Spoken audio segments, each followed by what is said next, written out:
মাহদি আল হাসান আপনি লিখেছেন, ছেলেরা কি আংটি, চেইন এবং ব্রেসলেট ইত্যাদি পড়তে পারবে? যদি স্বর্ণের হয় তাহলে সেটি ছেলেদের জন্য পড়া জায়েজ নয়, কারণ স্বর্ণের ব্যবহার আল্লাহ তাআলা নারীদের জন্য জায়েজ রেখেছেন, পুরুষদের জন্য নয়। আর পুরুষদের জন্য কেন নয়? আল্লাহ বরং যা নিষেধ করেছেন আমাদের জন্য সেটার মধ্যে অবশ্যই কোনো না কোনো কল্যাণের দিক আছে। কোনো রহস্য ছাড়া আল্লাহ রাব্বুল আলামিন কোনো নির্দেশ আমাদেরকে দেননি।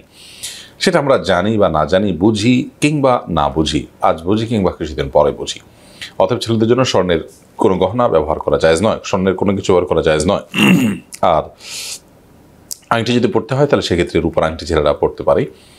আর চেইন, ব্রেসলেট সাধারণত এগুলো নারীদের আপনার গহনা, নারীদের সাথে সাদৃশ্য যেন না হয় সেই নির্দেশ নবী সাল্লাল্লাহু আলাইহি ওয়াসাল্লাম দিয়েছেন। আল্লাহুল মুতাশাব্বিহিনা মিনার রিজালি বিন নিসা, ওই পুরুষদের প্রতি আল্লাহর লানত এবং অভিশাপ নাজিল হয় যারা মেয়েদের সাথে সাদৃশ্য গ্রহণ করে, তাদের সাথে মিল রাখে। অতএব মেয়েরা যে সমস্ত গহনা পরে সেগুলো ছেলেদের পরা উচিত নয়।